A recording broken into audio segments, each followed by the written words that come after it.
Hi everyone, Toothany Hot Tano here, the internet's busiest music nerd, and it's time for a review of this new Justin Bieber album, Swag. Yes, we have a brand new record here from Justin Bieber, his first record in a minute, really since 2021's Justice. It is his 7th full-length studio album, and it had a pretty peculiar lead-up. Something I guess was almost serendipitous, because if any of you watching spend an extended amount of time on social media, you most likely have seen in the past few weeks this viral video of Justin Bieber interacting with some paparazzi, getting angry at them. It's not clocking to them that he's standing on business. And looking at this video myself, I mean, I obviously did observe this clip going viral, but simultaneously, I was kind of wondering why it even was. And I think it's because of a few factors.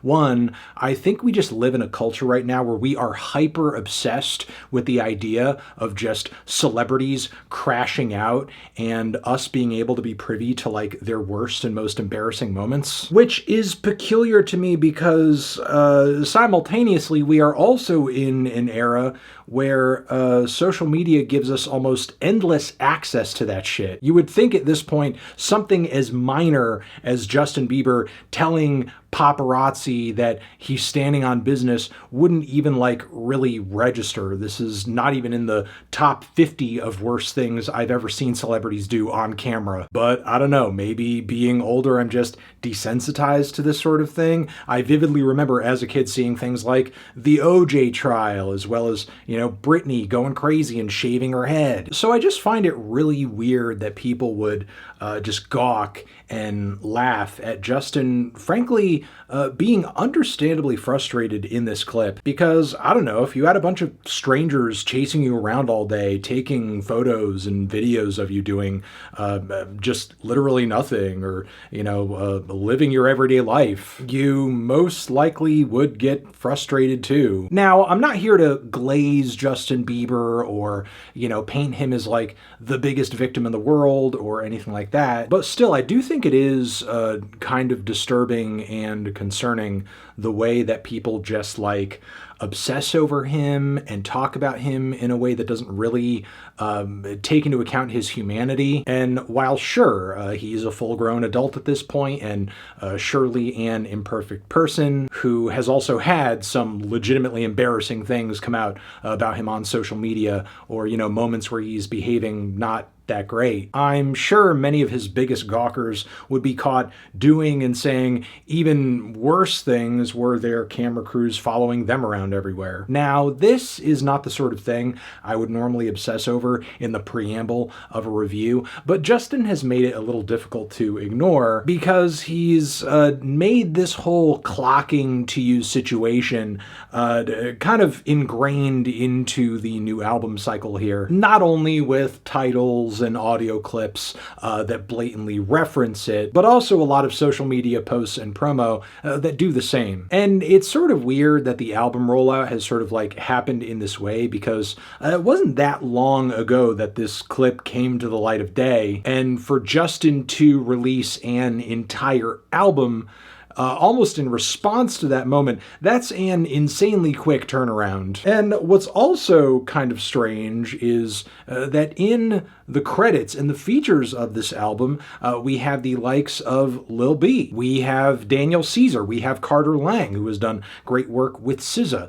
Then there's also the title of the album, Swag. Going into this, I was kind of wondering, are we about to get Bugatti Bieb's hip-hop record? Is Justin in a state of arrested development and he's just going to trap us musically in 2012 or something? But no, that's not actually the vibe that Justin is going for here. If anything, this album kind of reminds me of one of his other last but major releases, Changes, which in my opinion was a very, very, very poor album for Justin. The reception of it at the time wasn't even really that positive, and on top of it, there was a lot of confusion in terms of what Justin was exactly going for on that record. Saying getting a pop nod instead of an R&B nod for the record from the Grammys feels weird. Now, with his following LP Justice, there didn't really seem to be any kind of like similar confusion going on. But on Swag here, Justin has made what I think is actually undeniably an R&B record. Like, he's truly accomplished it, and he's done it in a pretty interesting way, with a lot of production and instrumental backing from the likes of not only Dijon, but McGee too. Two relatively underground artists at the moment who are really kind of forging a new path in the pop and R&B world, because while they both very much do operate in the genres, they do so in a way that is very low-key and spacey and lo-fi and frankly pretty alternative. And even on the tracks where McGee and Dijon are not, like, you know, literally present in the credits, there is still an aesthetic consistency going on through most of the tracks here that still feels like indebted to their sound and to their vibe. So yeah, not only in a way has Justin managed to give us a true blue R&B record this time around, but he's taking us on a moody, left field alternative R&B excursion that frankly makes him sound less like a top tier, top charting mainstream artist and, you know, more like some bedroom producer out there that you might stumble across on TikTok. But we got to talk about the content, the material, the songs on this album. And I do think the record starts off relatively strong with some of the best tracks here. All I Can Take is a pretty well-crafted song with some glossy synthesizers and Justin doing his best to just capture some Michael Jackson vibes. Daisies has a killer guitar line, loving, endearing lyrics, and I think is just generally one of the loveliest little tunes that Justin has ever put together. The romantic lyrics all over the track, Justin's very sincere and approachable, easygoing vocals are just really sweet and cute. Yukon doesn't really do too much for me though, due to its like unnecessary vocal pitching. I just feel like the track would be better with his voice sounding a normal, regular register. What's wrong with that? I mean, for sure, that is a sort of thing that does work for some artists in some contexts, but for Bieber, I just don't really see it. Go Baby, Things You Do, Butterflies also contribute to this very solid run of tracks that, again, just feel like this very left field,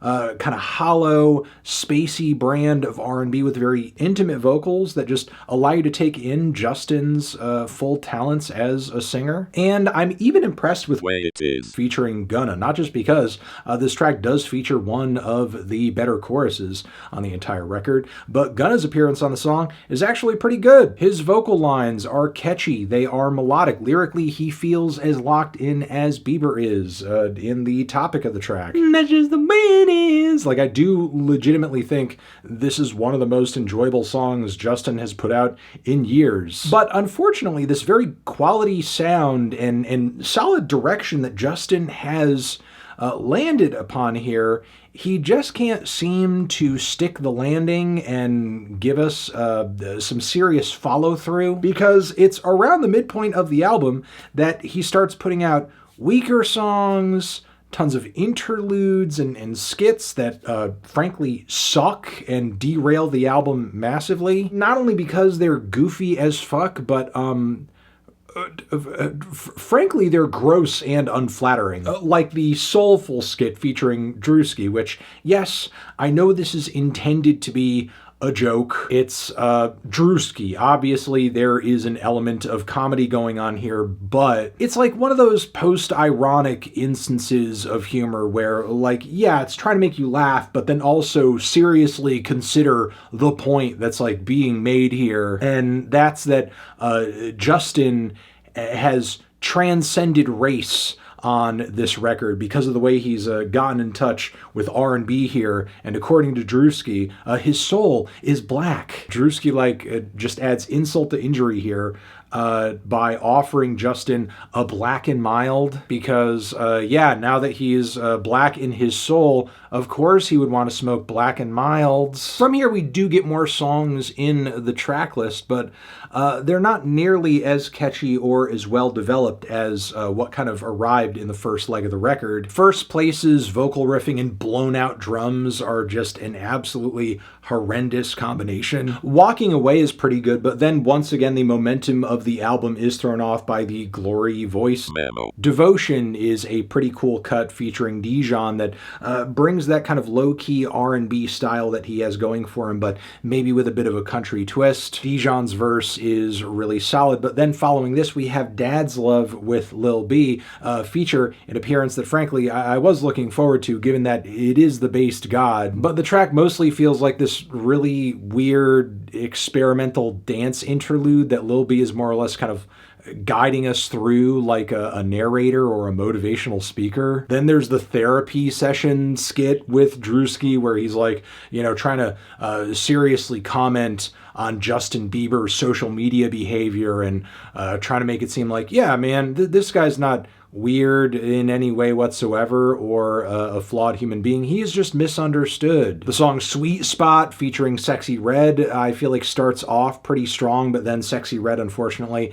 despite the fact that I usually am very much down for a Sexy Red feature, 10 times out of 10, she sounds like she doesn't even want to be there, like she's being held against her will. Her delivery, her energy is just so unenthusiastic. Then there's a standing on business skit with Drewski where, you know, him and Justin are going into the whole standing on business video and phrase, which just makes the racial politics, if you want to call them that, of this record feel even weirder, because Drewski seems to insist that the reason the paparazzi didn't feel threatened by his words and by his anger at the time in that video, it's because he was pronouncing the words he was saying thoroughly. He was saying standing on business, not standing on bidness, because I guess if you don't fully articulate all your words, that means you're automatically threatening. 405 goes nowhere fast. Swag featuring Cash Cobain and Eddie Benjamin is like this weird, linear, echo-drenched meditation cut that sounds like a complete fucking mess. Too Long is forgettable as hell, and then the closing track is like this odd gospel snippet from singer Marvin Winans, which, why that's thrown into the back end of this, I'm not entirely sure. It doesn't actually contribute that much to the overall quality of the album, and it's just a very odd note to end on, especially for a record that doesn't really seem to have that central of a message outside of Justin here is standing on business and really wants you guys to know that he may look kind of weird from the outside sometimes, but he's just as normal as you or me. Oh, and also he's black in his soul. Justin wants you to make sure that you know that he's actually black. And again, while I can commend that he definitely captured a true, authentic, and you know, tasteful R&B sound on this record, and did so in an interesting way with some creative artists who brought, you know, a bit of an alternative twist to the genre. He just didn't show the capacity to actually hone in on that sound and focus in on it enough to give us a solid batch of tracks that is free of crap, free of filler, free of forgettable moments, because really that's all the middle and end of the album is packed with. So really, in my opinion, overall, Swag is just a whole boatload of unrealized potential, which is why I'm feeling about a strong 4 to a light 5 on this thing. Transition, have you given this record a listen? Did you love it? Did you hate it? What would you rate it? You're the best, you're the best. What should I review next? Hit the like if you like. Please subscribe. Please don't cry. Hit the bell as well. Over here next to my head, it's another video you can check out. Hit that up or the link to subscribe to the channel. Anthony Fantano, Justin Bieber, forever.